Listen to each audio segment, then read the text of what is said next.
Hey everyone, I'm here with Abby Scott from House of Keto. Welcome to the show, Abby. Hi, thanks so much for having me. I'm so excited to have this chat with you today. We were talking a little bit at KetoCon, that's where we met. And I know you have a great story yourself with how a ketogenic diet has helped you and your family. So why don't we start out with, why don't you tell everyone your story? Yeah, sure. So my name is Abby Scott. I go by House of Keto on pretty much all the social media platforms. I started keto, I guess this February coming up will make 6 years, but 5 years ago, I was 260 pounds on a good day with no clothes, washed and blow dried hair and no jewelry, no shoes, no socks, no spit in my mouth. So 260 pounds, size 20. My keto dogs are wrestling in the background, so you might hear them. 260 pounds, size 20, size 4X shirt about 5 years ago. And I was just really depressed. Like most people, I've tried every single solitary diet. And I say this all the time. I don't think that keto is the only way that you can lose weight. But for someone who really loves food, keto is probably the funnest and the easiest way to do it because the foods are just absolutely amazing. And there's just so much stigma around a lot of the foods that we eat on keto, which are foods that most people eat normally. We just reduce and remove some of the things. So for instance, a bacon cheeseburger with French fries on keto, I'm able to eat a bacon cheeseburger with extra bacon, maybe double or triple patties. I'm just not having the bread and French fries. So I really love that it looked very similar to the way that I was eating on a regular basis. I was just going to move and adjust some things. So I got started and I just found that it was so easy to stick to it because I did not feel deprived. And there's a lot of shame that comes from, years of just always being the big girl in the group, the funny one, the cute one, pretty face, but that's about it. Always having to be the, funny one at the table, carrying the conversation so that no one would notice how sad I really was behind the eyes. And not because body image is everything, but I think the way that I was feeling on the inside really impacted how I treated my body. And I believe that we see that. And in really being able to love yourself and taking care of yourself is part of that.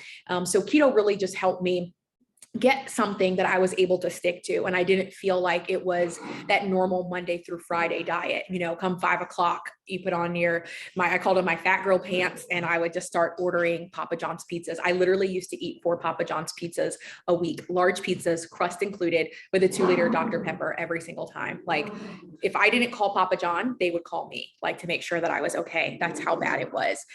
So keto for me was just one of those things that I could stick to. I found it sustainable, whether you do meal prepping or you're just on the go and you go through a drive-through and you grab, a bunless burger from, Burger King or Wendy's or McDonald's. Obviously not the highest quality foods, but there were still ways for me to make it sustainable. After I had done keto for about a year, I got my family involved because I honestly got sick of making multiple meals. And I really just felt like, how am I doing this for myself? And I had started to help others. And I knew these things to be true. I believed them in my core, that sugar was like a drug and it was something that wasn't good for our bodies. How was it not good for my adult body, but it was perfectly fine for my 18-month-old, but it was perfectly fine for my 5.5-year-old. And I felt, I'm a person of faith. I believe in God. And I just really felt like I wasn't stewarding my kids properly based on the knowledge that I had gained. God was kind of looking at me like, okay, what are you going to do? My son at the time was nonverbal. He had a referral to be evaluated for autism. And we watched the movie Magic Pill. And after that, I kind of just was like, okay, this is what I got to do. I have to make a change. And if you haven't seen the movie, my son's diet was worse than the little girl Abby in the movie that has autism. He wasn't eating any meat. His diet consisted of syrup, whipped cream, Dr. Pepper, Tootsie Rolls, bread with Fruit Loops on top. Like literally, he looked like Elf. If you ever see Elf. Yes. Yeah, Wow. like that was my son's diet. And so I really just thought, okay, this is going to be freaking hard. Like I was not looking forward to it. And so we didn't make an announcement like, here he, everyone's keto and we're not buying this anymore. I simply just started forgetting to buy certain things at the store. And over a period of about 8 weeks, we kind of transitioned out of buying things that were filled with sugar and replacing them with foods that I was eating, because those foods are perfectly healthy for my kids to eat, and just started transitioning into those foods. We moved about 8 weeks after I started this transition, and that's how we actually became House of Keto. I wanted a place that was safe for my children, where everything that was in their environment was safe for them. There was nothing that they could reach for in the pantry that was potentially poisonous to their body. I kind of coined this term, meats before treats. So in our house, we prioritize fatty protein or even lean protein, depending on what, that we're going for each person. It's obviously different. I was still on a weight loss journey. Neither of my children were overweight.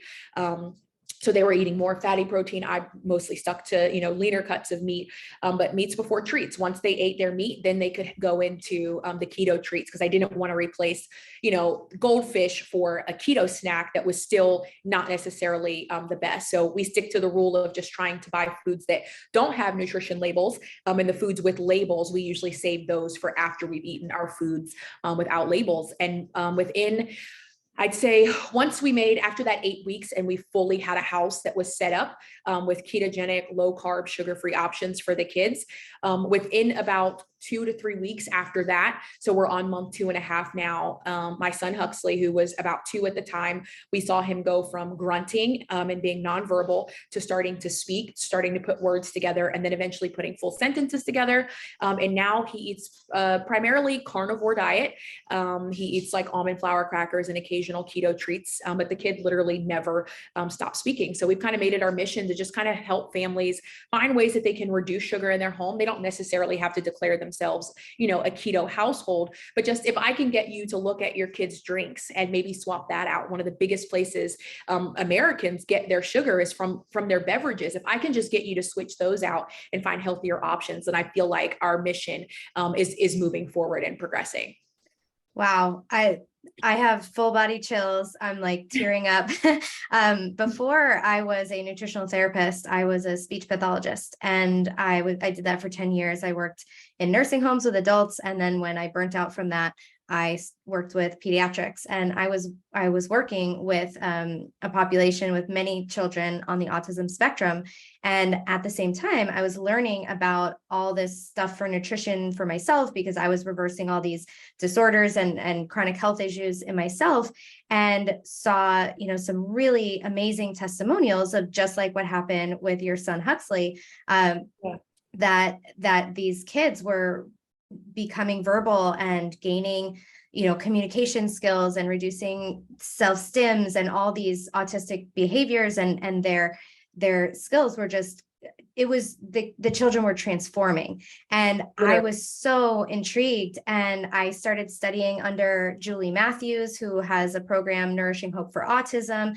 And I was just so amazed at some of the transformations, because it was something that I had never been able to achieve with my speech therapy, practice. And so I started to feel like I was in the wrong profession, because I wanted to be talking to them about what was happening, what the kids were eating, and, all the toxins in their environment and all these things.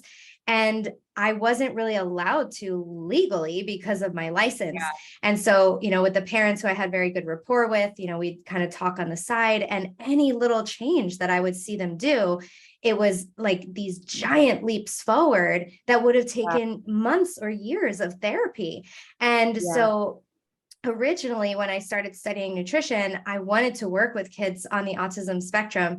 And I stopped because the pickiness, and, I don't have kids, so I don't know how kids eat. So that it was just a little bit too far removed from my own world. So I didn't end up going into that, but it is such a place in my heart that I have, I could like tear up, because seeing it's really incredible to see as a mom, and my son, we never did get him officially diagnosed. I just felt like it wasn't necessary, because when we changed his diet, all of the behaviors that concerned us, and felt like he had these roadblocks or these stumbling blocks, they were all removed. So I didn't feel like it was necessary to have this label, and we didn't necessarily want to take resources from other families that needed it. But we've gotten a lot of backlash from the autism community, because when I shared this story, they're like, you're saying that you've cured autism. I'm like, I never use the C word to say that we've cured it, because my son was never officially diagnosed with autism, but he was nonverbal.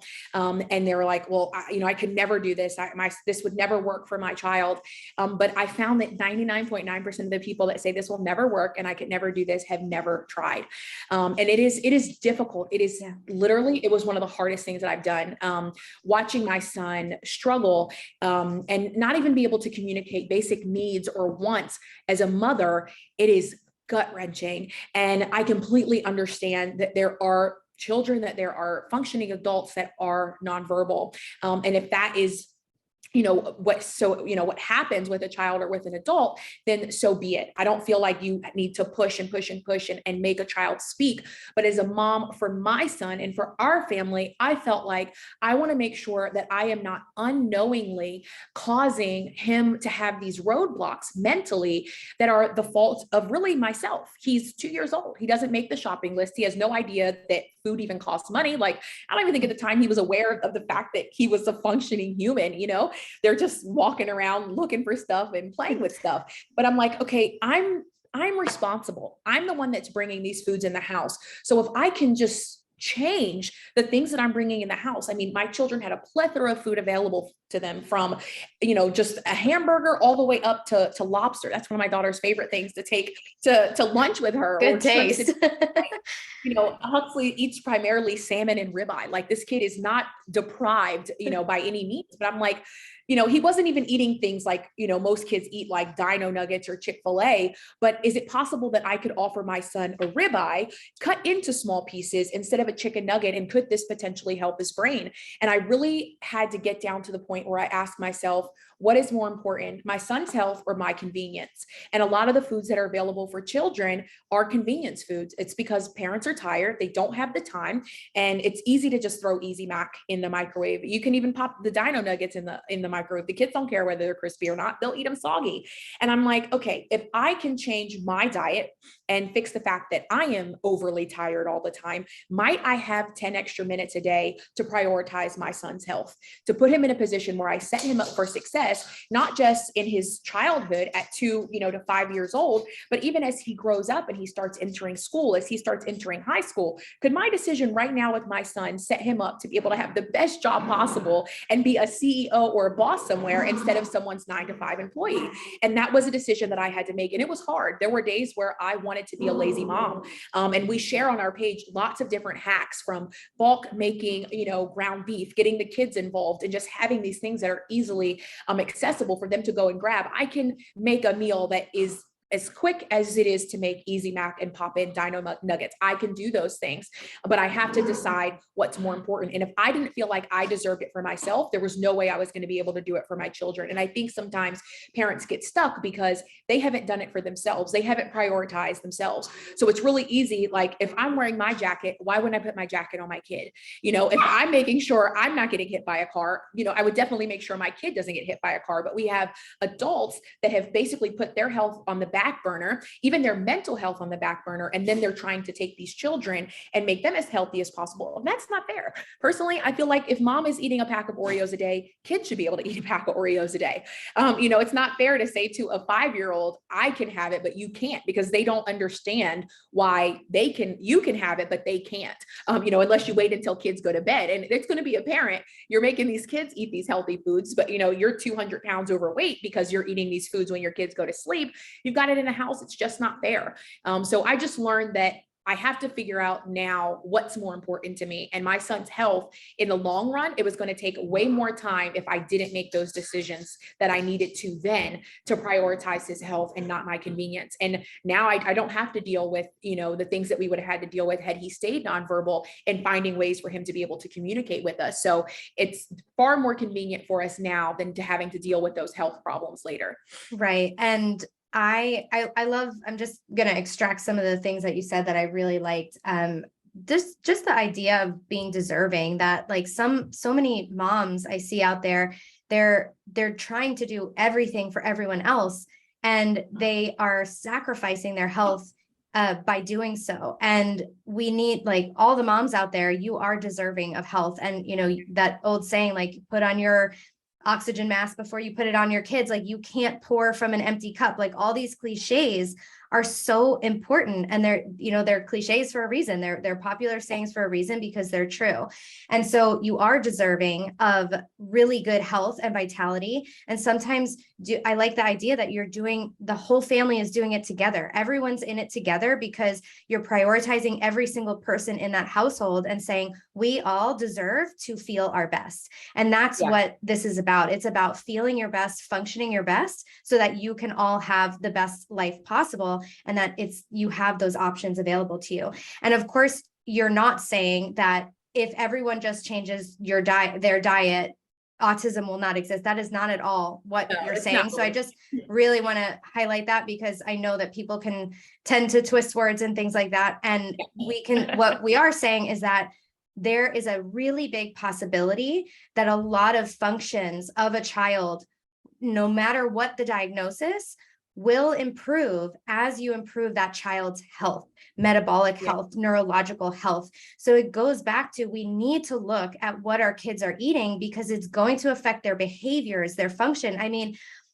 what does a blood sugar crash look like in a kid? It looks like whining and crying and tantruming and you know, so all these different like behavioral issues. It's like, is it behavior, or are they having blood sugar swings, or, you know, are they nutrient deficient? So we need to, I think that just the missing thing is that nutrition is not in the mainstream dialogue and conversation when it comes to autism spectrum disorders.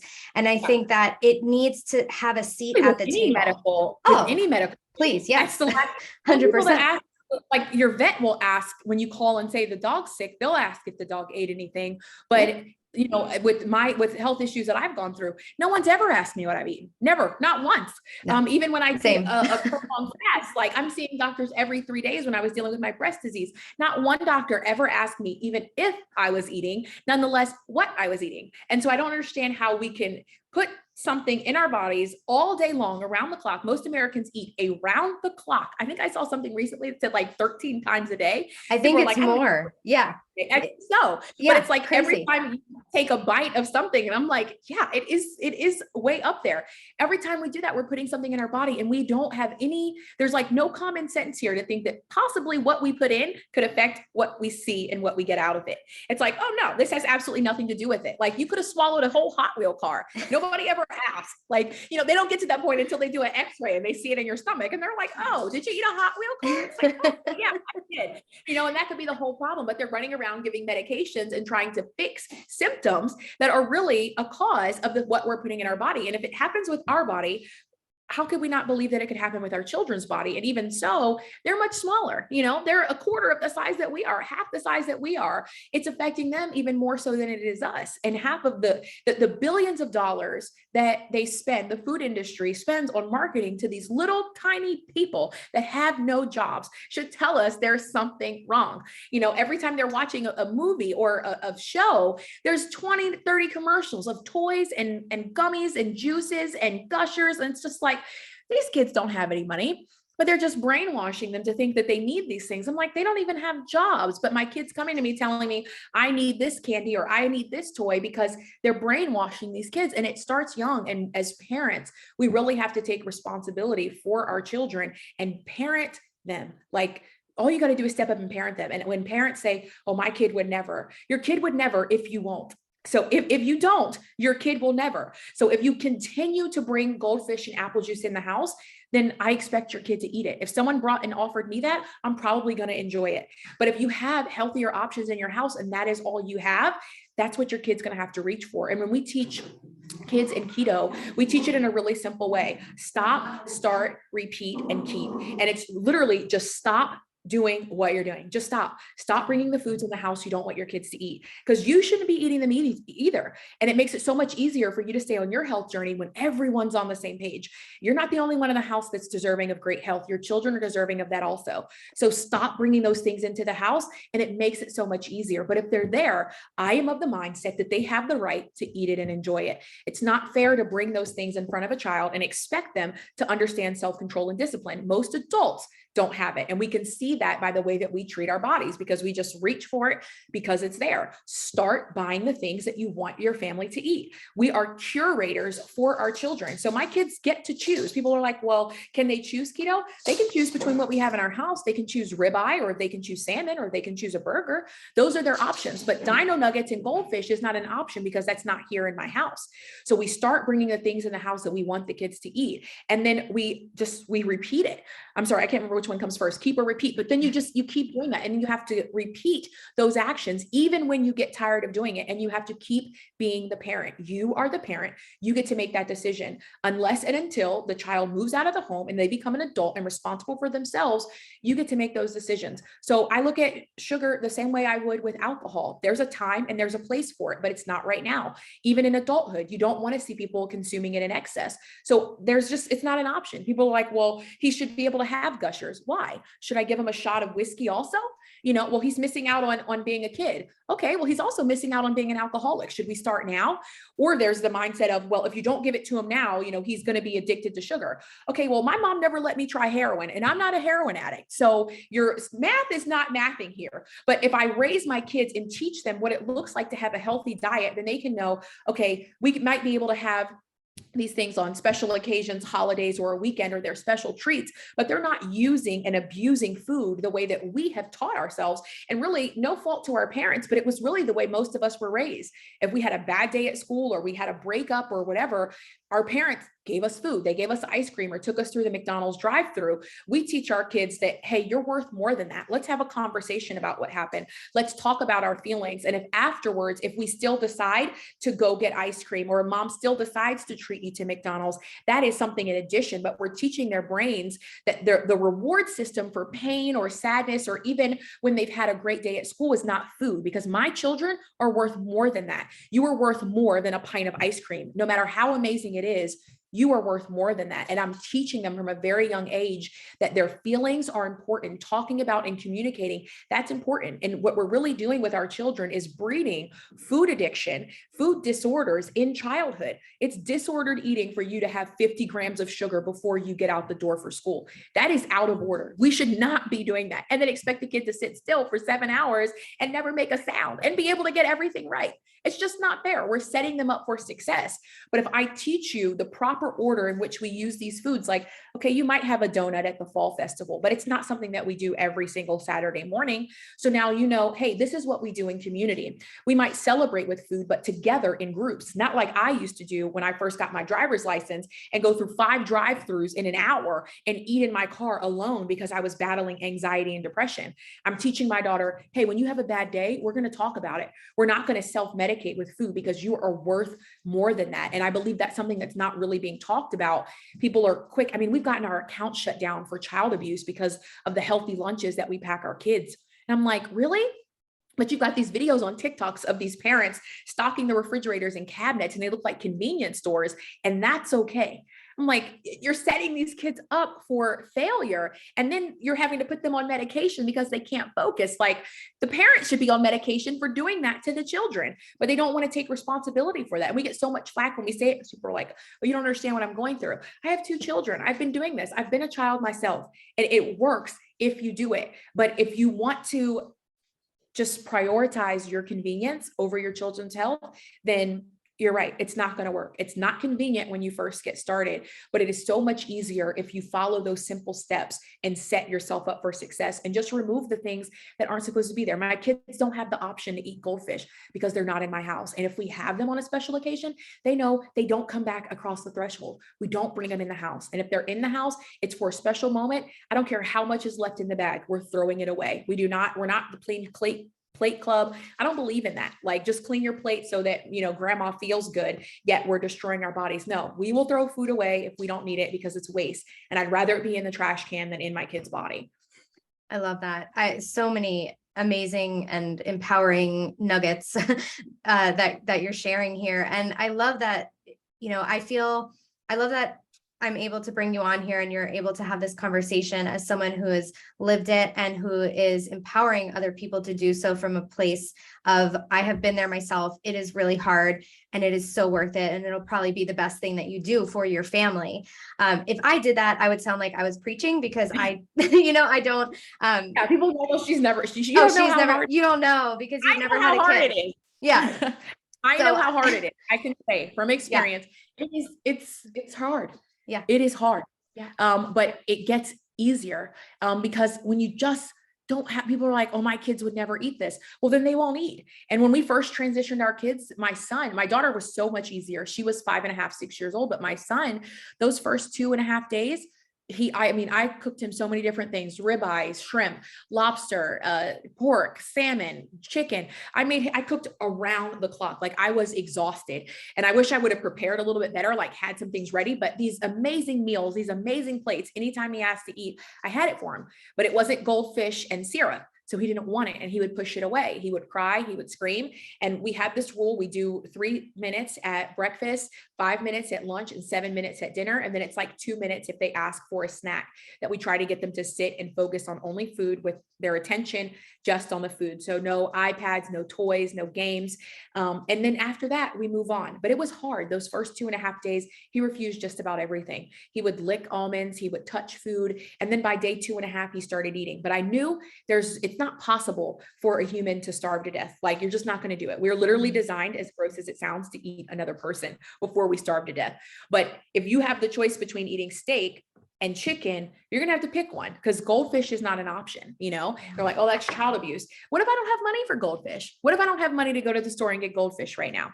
My kid has chicken in front of him and he has steak. He can choose either of those. I'm feeding my kid. The food that I'm offering my child is probably better than most Americans on an average night offer their children. But it's child abuse because, well, you didn't give him goldfish and that's what he wanted. Not everybody can pay for what their kids want. So this is what we have in the house because it's what we're eating. I don't have the money to cook 2 and 3 meals a night. So it's actually cheaper when everybody's eating the same thing. And my kids actually eat less now that they eat this way. You see those memes about when the kids are out for the summer, like, guard your loins because they're going to eat you out of house and home. Not my kids. They don't. Like, we have so many companies that send us keto snack foods and low carb snack foods. My kids barely touch that stuff. And I had it available to them when we first started, but they barely eat it now because they're filling their bodies with fatty meats and they're not as hungry. They don't eat. My daughter can eat a dozen eggs at a meal and she won't be ready to eat until dinner time. And I'm like, hey, I'll offer it to them. We never force food because we don't do that in adulthood. If someone was forcing food down our throat, that could be assault. They'd go to jail. So I never force my children to eat food. I don't force them to finish it. They can tell me how much they want. And if they don't want it, we can either save it for later if we don't want to throw it away, or they can eat it at another time. And we don't force meals. If they say they're not hungry for breakfast, okay, I'm not going to force them to eat something just so I feel good about myself as a mom before they leave the house for school. We're teaching them to listen to their bodies, not just in childhood, but like for my daughter, she's 13. I'm teaching her to listen to her body. So when that boss makes her feel uneasy, or that boy at school makes her feel uneasy, or, her Uber driver gives her a bad feeling, she knows to listen to her body. And I wasn't teaching her to silence it all through childhood. When she tells me, Mom, I'm not hungry, or Mom, I don't want to eat this right now. I'm not forcing her to override her body that's speaking to her. Because we're removing sugar, our children, their bodies are speaking and they're actually able to hear it. And we're teaching them to listen to it. And that's such a valuable skill, not only when they become teenagers, but in adulthood as well. I love that. And it absolutely is such a valuable skill. And I'm so happy to hear that you're teaching it in childhood, because that's a big part of what I teach people in my program.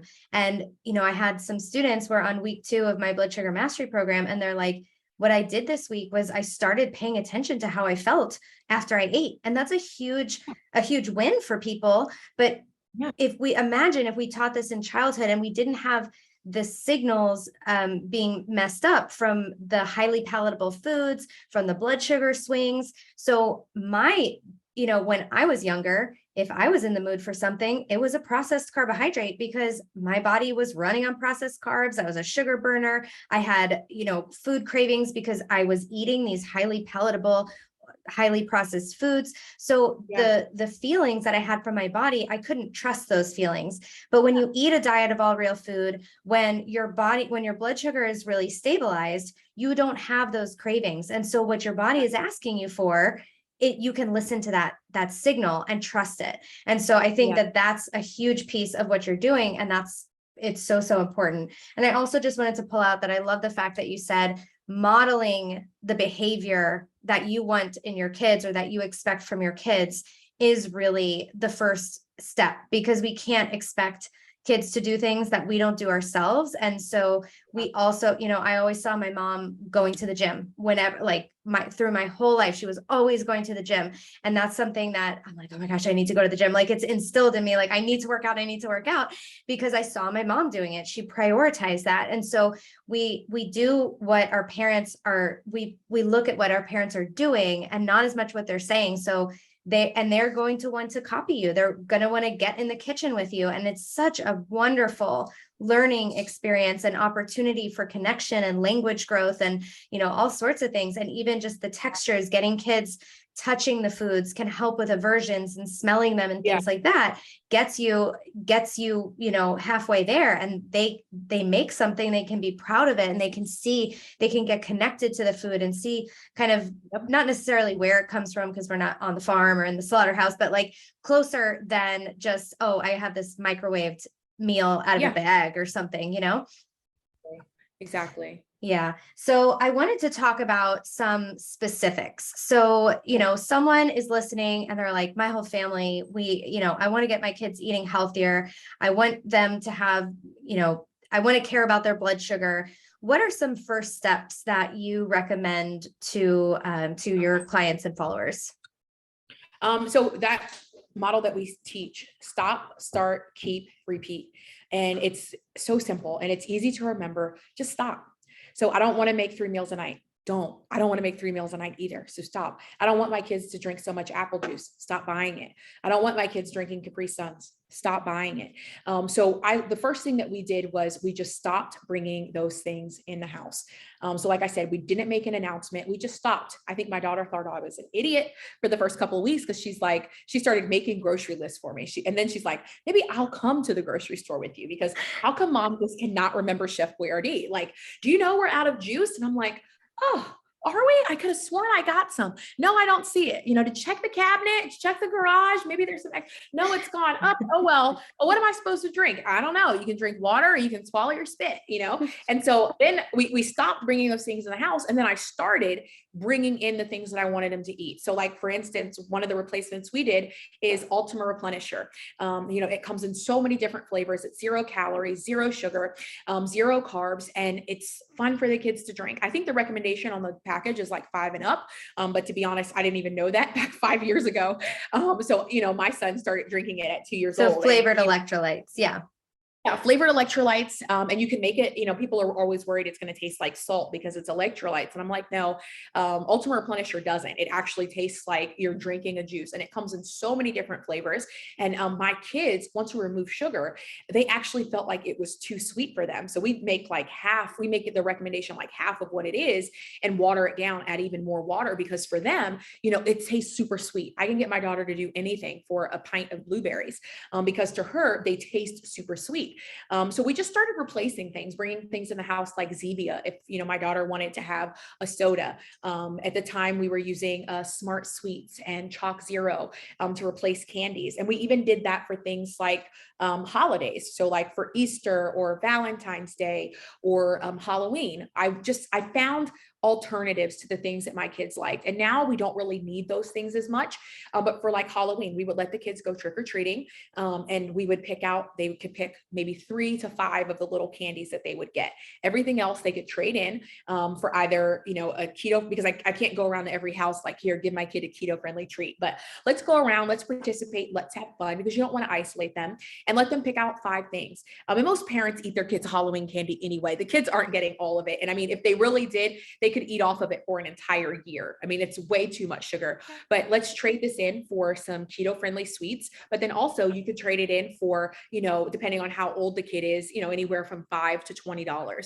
And people might say, well, I can't afford that. Well, if you're not buying the snacks that you're typically buying on a weekly basis, you're going to find that your grocery bill is going to be less. Like my kids eat less now than they did back when they were eating sugar. So I don't need as much. So I can afford to, when we go to restaurants, buy my daughter lobster, because I'm not wasting, I'm not driving through drive-through every single day to get her, an $8 Chick-fil-A kids meal that she doesn't even eat all of. Or these, every time we go into a store, she needs a snack or something to tide her over. So my grocery bill is lower, and I'm actually able to use that money for other things. Like, hey, you can, my daughter was into video games when she was younger. So she would trade her candy for money towards getting a video game, or, a $10 Target gift card. And then she could go in and pick out something. And we would do the same thing for Easter. I would make Easter baskets with, the Chalk Zero or with the Smart Sweets, or just different things that we would find. And, we even got family involved with, because my grandma, she used to bring a 5-pound bag of Tootsie Rolls to my house. And I'm like, look, you can't do that. So I sent her the link to Chalk Zero, because the stuff, it's not cheap.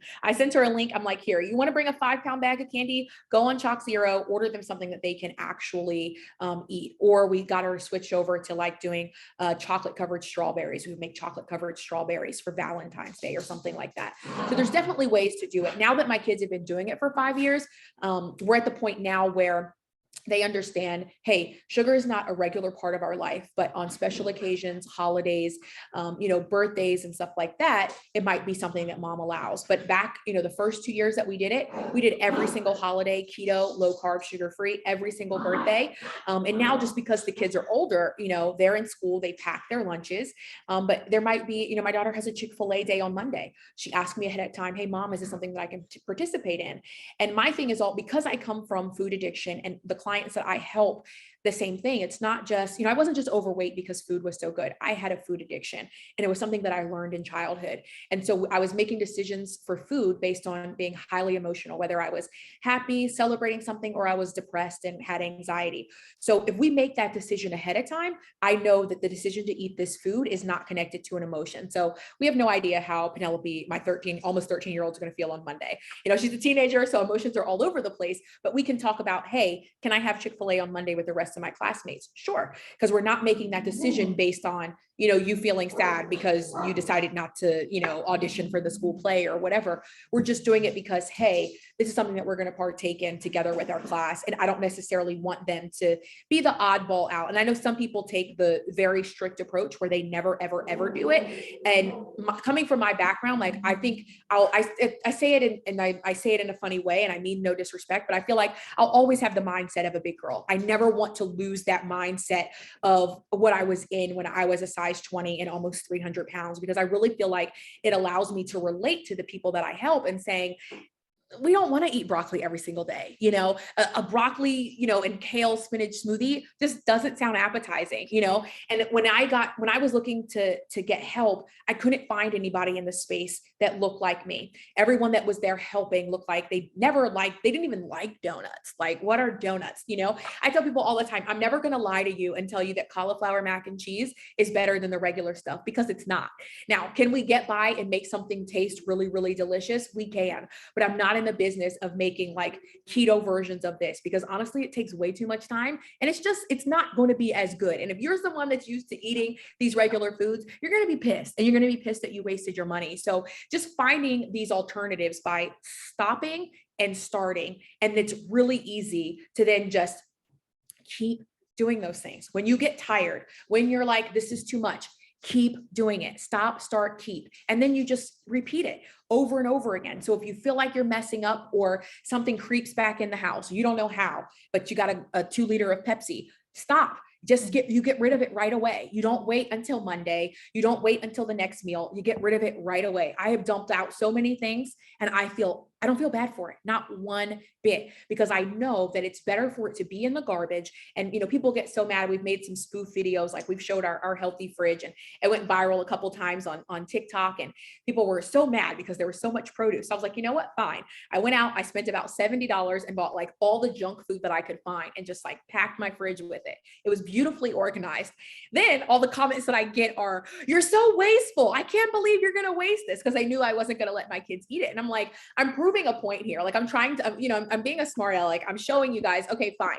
You didn't like the produce. People are like, "Oh, that's way too much money. And this is absurd." Okay, fine. Now I fill my refrigerator with snack foods and you still can't win. So we're just going to keep doing what we were doing anyway, no matter what. And I'd rather waste the money to teach someone just how absurd and ridiculous it is to think that you need these foods in your house. And really, here's what it looks like. When your kids open the refrigerator, it looks like a junk food store.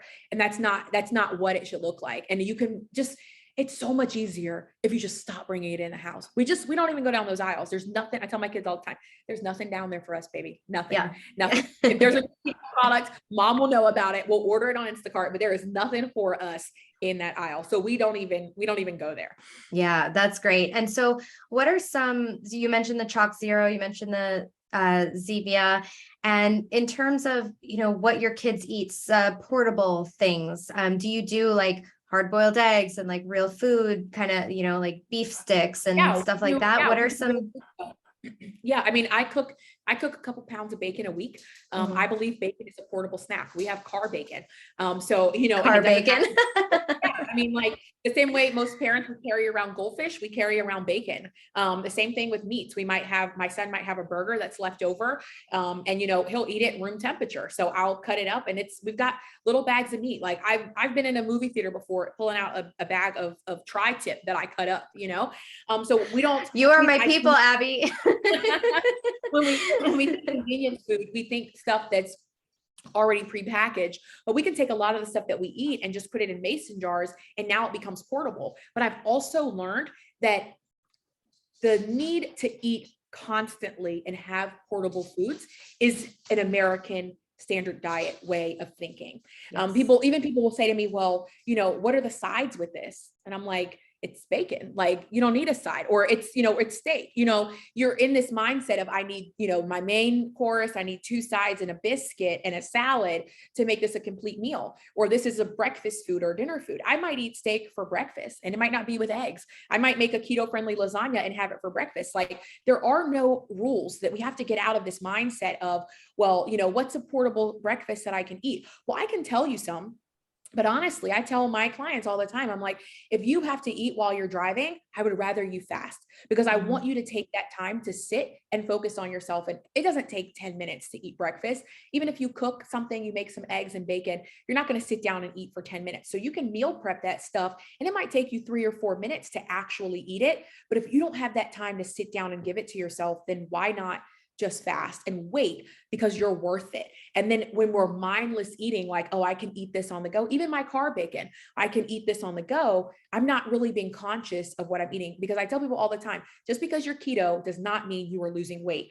Ketosis is not synonymous with weight loss. Diet is not synonymous with weight loss. Most of us, we got people that have been on diets 99.9% of their life, and they are still morbidly obese. So just because you were on a diet does not mean you are losing weight. You can tell yourself whatever you want, but your body, your health is going to show if what you are doing is actually working. So there are tons of foods that you can make portable, the jerky, and there's so many great companies out there. There's lots of also companies now that are just sticking that keto word on everything, and it drives me crazy. I tell people all the time, if you see keto printed on it, run away, because I can probably guarantee you it's not, until they start stamping my steak with the word KETO, like letters KETO, like if you see keto on it, run away. They're like, oh, I got the keto pills, or I got the keto drink. And I'm like, no, you don't need that. Your body will enter ketosis even if you were to just drink water. But the diet industry is trying to find a way. They're like, okay, well, we're not going to make keto go away. This group of people is too strong. They're too committed. I'm going to get them to go away. So let's try to capitalize off of them and make money. And most of the foods that we eat do not have labels on them. I mean, we get stuff because, like I said, people send us stuff, but that's not the majority of my children's diet, or even mine. That's probably less than 10%. It's one of those things like, hey, if I'm on an airplane or it's vacation or something like that, that's when the kids usually get a little more snacky, and it's not really because they're hungry. And so I'd rather offer them something that might not have, 100% the purest ingredients, but I still know, it's not goldfish and it's not Oreo. So it's not, exactly terrible. But we do on our website have like a free food list, a free meal plan where you can go and just print out the food list and just go through there. And it's tons of foods that most people eat. There's nothing crazy on there. Like, tells people all the time, we don't eat anything special. We eat the same thing that you eat. We just eat less. So I love that idea of the food list and things, it's not weird food. It's regular, healthy, nutrient dense food. And I love that you talked about the fact that when you're eating a standard American diet and you're not filling up your body with enough fats and proteins, and you're running on carbs, having this very carb heavy diet, especially with these ultra processed carbs, they leave us feeling hungry so soon after. So that's where the idea of, 3 meals, 3 snacks, eating 13 times a day kind of comes in. But like you said, your daughter, she eats, a dozen eggs at a time and she's full until dinner. You don't need to eat as often. So you don't need to be dependent on snacks, which is not good for our metabolism and our blood sugar health. So it becomes easier. And like you said, there is less eating. There's fewer snacks being consumed because you're nourishing your children and your bodies with these really filling, satiating foods that keep you full. And so it's not every 5 seconds, mommy, can I have a snack? Mommy, can I have a snack? Right. So, so important. Yeah. So we don't have to take a lot of stuff on the go. And it's just, when I sit back and think about it, I'm like, this darn food industry, they set us up, make us hungry, tell us we need 6 small meals a day. Nobody has time to make 6 small meals a day. So in comes SnackWell and 100 calorie packs and, Nutri Valley bars and all of this stuff that just is filled with sugar again, but makes us think that we're doing something special because, it's oat milk or it's grain or it's wheat this, or, people, these just buzzwords that make people feel special, because, oh, well, this is non-GMO. Okay, well, it's still Cheetos, but whatever, they can say whatever they want. It doesn't necessarily make it, well, it's the baked Cheetos. Okay. So they put everything together and put it in the oven instead of the fryer. Congrats, but these buzzwords, and it's like, okay, the food industry, when you really think about it, they really have set us up to fail. And I believe that in conjunction with the health and wellness industry, it's really all based on failure, because if I succeed on your plan, I won't need you anymore. If these foods really were going to make me healthy, I wouldn't need to stick to this plan anymore. But there's so much money that's made, and this industry is really built on people's failure and their shame. Like, if everyone that had a gym membership showed up one day, there's not enough room. But, most of us, I mean, I kept gym membership for years and I never went because I was too embarrassed to call and cancel, because one day I'm going to go, sorry. So you continue paying that money and they're just like, okay, well, she's going to be too embarrassed and too shameful to actually call and cancel. You're too embarrassed. There was months, I went years paying for a Weight Watcher subscription because every time I went to go cancel it, I'm like, nah, you need to use it, girl. And I still never used it, So it's like they're really betting on us failing. And the thing that I love about keto is that you can set people up for success. And even if they say, okay, now's a time where I'm going to be really strict, like, I'm, pregnant now, but before I got pregnant, I was perfectly healthy. I was fine with my weight. Like I got really, really small and I wasn't really satisfied. I just, for my culture, it wasn't the body type that celebrated. Like, women in my culture, we got hips and we've got booties, and so I lost all of that because I lost all of this weight and I was just like there. I was just like, da-da. And there was like nothing.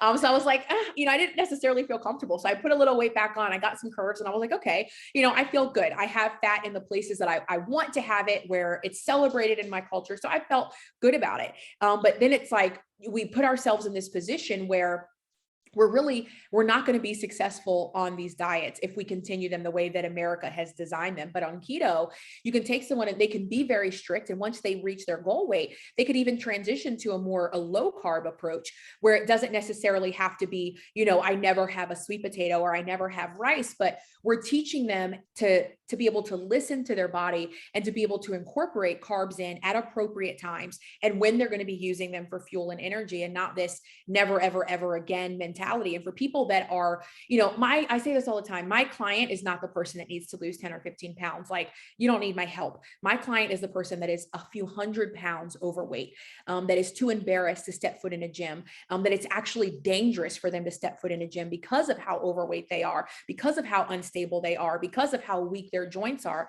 because of all of this extra weight. And honestly, I remember when I first started, I would go super early in the morning because the only people that were there were like little old ladies and little old men, and they weren't looking at me. They were just trying not to fall and to make it through. And, here I am struggling, I wasn't even getting an inch off the ground when I was trying to jump or do these exercises. But I feel like keto just gave me back so much of my power, and it took away the shame of being on a diet, because I remember even being 15 and 16 years old, sitting at a table with people and, we're out to eat and everyone's ordering their food and these delicious, pasta and this and that. And then it's my turn and I'm the big girl at the table. So everyone's like, what's she going to order? And I'm like, give me the salad with grilled chicken and dressing on the side. And it drew attention to me that I didn't want, but I felt like, you can't be the greedy girl there. And then on my way home, I hit 3 or 4 fast food places. Now, when I go out to eat, everyone's like, you can eat that? How do you eat that and look like that? And I'm like, you got to follow me. You got to do what I do. Like, you can have the double cheeseburger. You just can't have the bread. I can add 3 extra sides of bacon, but I'm not eating the bread. And so just showing them like, yeah, it's really possible. It's sustainable. And now, instead of being the one that's like shamed at the table and everyone looking at it and it's like, oh my God, yeah, you do need the salad girl. Everyone's like, oh my gosh, like, you're losing weight.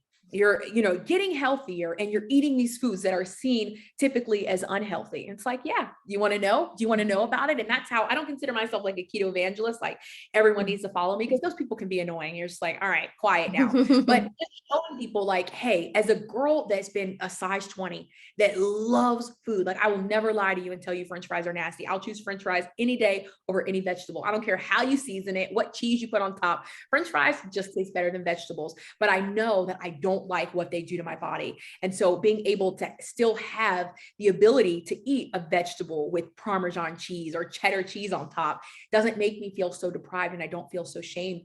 I actually feel like I have power. And I find that some of my clients need that because they usually have some type of trauma that they dealt with that's left them feeling powerless. So to give them this diet that is very controversial, and then they can start doing it, and then they're seeing results. They might not be so, ready to tell everyone that this is what they're doing. But as soon as they drop that first 5 or 10 pounds, people are asking them, and they get to take their power back, and they're almost walking around with their chest poked out. And I tell them, girl, you're going to lose your first 5 pounds. Nobody's going to be able to tell you that you're not Beyonce. Like, you just start feeling yourself on a different level. And really, I had to teach people, and I did it for myself.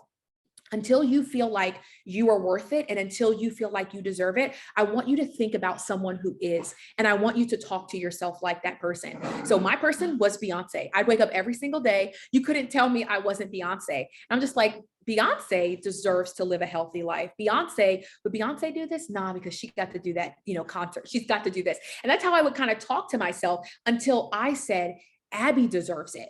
Abby is worth it. And the way, just my self-talk and the way that I dealt with myself, I'm like, man, if I heard someone talking to my daughter like this, I'd fight them. Like, I would whoop their tail. It would be on sight.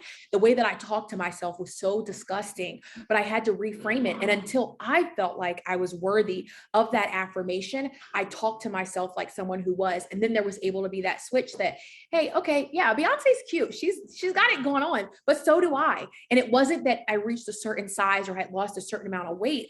I just realized that just by talking to myself in a more gentle fashion, just by telling myself that I deserve this, I started to believe it. And the keto was just, it allowed me to be able to have that mind shift because I wasn't so fogged up with sugar and all of the processed foods. Oh my gosh, that's so great. I love that idea of talking to yourself as someone else, because it almost brought tears to my eyes, like how, the we talk to ourselves in a way that is so, so horrible. And it's so second nature. And just like you said, you'd beat up someone who was talking to your daughter like that if you ever heard it. Yeah.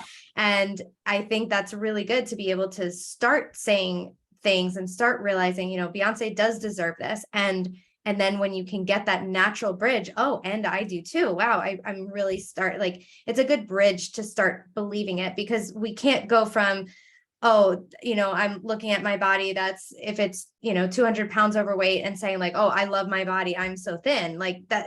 We can't not fake realistic. it. Yeah, we can't fake it in that way, but we can say, I have a body, and that body deserves, to be nourished and to be loved and to be valued. And so we can start with those little small changes in self-talk, and it really, really goes a long way. So I absolutely love and agree with everything you're saying here. It's so much good stuff. So helpful for, ourselves and for our families.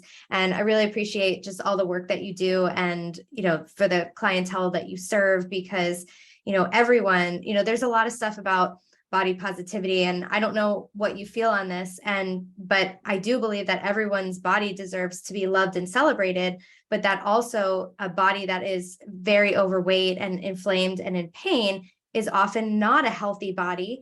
And so wanting to be like, I love and appreciate my body, and at the same time, I also want it to be healthier. I think that's really what, to me, that body positivity kind of feels like. So do you want to speak to that a little bit? Yeah, I don't agree with this healthy at any size, because I feel like that's so nonsensical. That's just like 2 + 2 is 7 if you want it to be. It's not. If you want it to be. Let's not pretend, okay? Like I could just walk in and be like, your job is mine because I want it to be. It doesn't work that way. And so you're not you cannot be healthy at any size. You cannot be 700 pounds, morbidly obese, and stay healthy at any size. You can say whatever you want, but it doesn't make it true. So we know that being obese, being morbidly obese, puts us at risk for a lot of other diseases. So I look at that and I say, am I really taking the best care of myself? And I really do believe that the way that we speak to ourselves and the way that we feel about ourselves is translated in our body. And I get a lot of flack when I say this, because people are like, well, that's not true. I love myself and I'm 250 pounds. You can say whatever you want, but the way that you are treating yourself, with the way that you are eating and disregarding what is actually healthy, says something completely different. And I know that I have this health problem and I have that health problem. There is not anyone in this world that would not benefit from eating a healthier diet. And you cannot tell me that eating, 20 tacos a night is the healthiest thing for your body. And I think culturally, we've got into this habit of just, I can say anything and it makes it true, and it doesn't. And I just worry about what we're going to look like 20 years from now with just teaching this. You can be healthy at any size. And what do you mean healthy? Metabolically healthy? Because no. How many diseases are you at risk for? Because no. Like that's not healthy. I'm healthy at any size, but you're on 20 different medications for all of these diseases. So you can say whatever you want. And I believe that you should be able to celebrate your body at every size. But I believe that when you are truly mentally healthy, emotionally healthy, I believe that you see that affected, you're going to see that impact your body. And not that you have to be this, because I am not traditional America's, version of thin. Like people say to me all the time, well, how can you even speak to this? Because you're fat. Like I got thighs, I got hips, I have breasts. Like I am not, my goal is not to be skin and bones. Like I've been a size 0 before and I was still miserable, but the healthier my mind gets, the better I'm able to take care of my body. And so we have to look at those things and say, is this really healthy? Is it really healthy for me to have 50 grams of sugar before I walk out of the door? And what is it doing to me? And long-term, what does that look like? I do believe that you can be overweight and be on a journey to health, and seeing that be reflected in the choices that you make. But I know when I was 260 pounds, a size 20 and a size 4X, the way that I felt about myself was not healthy. I could tell myself, well, I'm healthy and I love myself, but it showed in the way that I was treating my body. It showed in the fact that, if I'm healthy, I've got healthy relationships. I've got a healthy community. I've got healthy self-talk. And a lot of times I find that with my clients that are overweight, all of those, they're not just on everything else in their life is going great and they've got healthy relationships and healthy community and, you know, healthy self-talk, but just they're morbidly obese and they've got 20 different health problems. No, all those things are connected.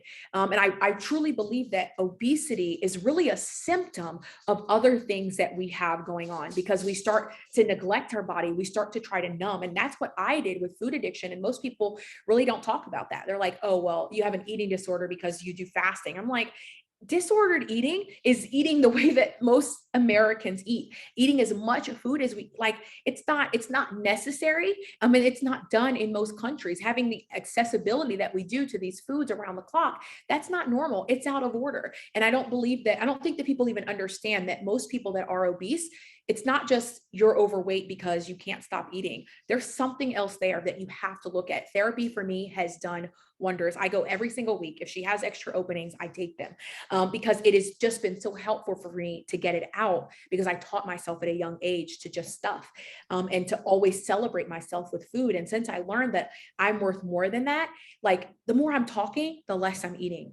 So whether that's connecting with a therapist or connecting with a friend or your spouse or allowing a sibling or just a friend to be there for you and to talk about that bad day that you had at work or that boyfriend that broke your heart, talking about it instead of just stuffing it down with food. Like, you have to be able to see your value and know that you're worth it. And sometimes it's hard to look up out of the bucket of chicken and talk to someone, because it's like, well, what are they going to do with my feelings? But food isn't doing anything with your feelings. Like, food doesn't talk back. It's a very selfish relationship, one-sided. It meets my needs, but it always leaves me empty and wanting more. It's never enough. But when we're able to find that connection in people and with community, things change. And that's kind of how we teach our children that these foods are foods that we eat in community versus foods that we can sit and just eat privately for nutrition. But when we're having sugar, when we're having cake, we do that in celebration and in community, because it's really hard. It's really, really hard for me to eat an entire pizza while I'm at a kid's birthday party. Like, someone's gonna be like, whoa, girl, slow down, like save some for the rest of the people. But if I'm by myself in my house, I can eat an entire pizza without ever having to look up and talk. If I'm at a party or at a family gathering or a holiday function, it's really hard for me to overeat because I'm communicating with people. I'm actually forming bonds with people that I can go to and pull on when I'm emotionally feeling down or emotionally high and want someone to celebrate with me, because I'm worth more than the appetizers that they're passing around. And they're, you know, we were at KetoCon, that after party, Chef Michael made some really amazing appetizers. And I'm trying to talk and eat the appetizers at the same time, but I couldn't eat as much as I probably would have eaten had I been there by myself, because it was important for me to connect with people like you and other like-minded people. So it's just really, you can't just take that and just say it because it makes you feel better. I can be healthy at any size. You can love yourself at any size, but someone that is really truly doing that work and is really opening up and talking and communicating and dealing with these emotional issues that they're having, you're going to see that, and you're going to see that transform their body. And it doesn't mean they become, you know, perfectly slender and fit and now they're at the gym, but you're just going to see that when people feel better, when they feel better mentally, they take better care of themselves. And we see it everywhere. Yeah. Oh, so many wonderful things out of everything that you said. And you can really see how much work you've done. Like, I love that, you know, I go to therapy too. I mean, we need to get these things out. And I've had, you know, I struggled with like closet eating, binge eating kind of things myself. And you're right. Like, I never noticed, oh, okay, that's something that I eat by myself versus in community. And it is so different. And one of the things, this summer I went away, I did like a solo vacation, and I've never done one of those. And I noticed that my tendency was, because I was alone, I was sort of drawn to like eating sugar. And I was like, wow, I think this is, you know, making that connection. Like, wow, if I'm really lacking social connections, my go-to is sugar, because it's like a false refuge. We want connection. How can I get that high of connection? I can get it through sugar. And so, you know, taking inventory of these things, like when do you want to eat the pizza? When are you like craving these things? I think that's really, really valuable too. So thank you so much for sharing all of this. I feel like we could talk for hours. So where can people find you if they want to get in touch with you and start following you? The best place is probably going to be on Instagram. I handle all my own accounts, but it's so much easier to manage my inbox there. So I'm on Instagram. We're house.of.keto. And you can follow us there. You can send me a DM and I'll respond to you usually within 24 hours. We're also on TikTok, House of Keto. We're on Facebook. Pretty much anywhere that there is a social media platform, we're there as House of Keto, and you'll find us, you'll see us. But I love connecting with people that are like-minded, even people follow us that don't even do keto. They're just intrigued by what we do. And we welcome it. As long as you're not rude and as long as you're not mean, I would love to have you as a friend. Yeah, that's awesome. And I love that you share a lot of helpful tips on your social media accounts of recipes and foods and just what it looks like to be a keto, sugar-free household and how you make it work in this real world, because it really is going against the grain of what everyone else is doing. And I admire how brazen you are and sort of steadfast in your own beliefs and your values and say, this is what's important to me. You can shut down my account, but you're not going to change. And yeah, exactly. So yeah, thanks so much for coming on, Abby. It was awesome having you. Thanks so much for having me. I had a blast.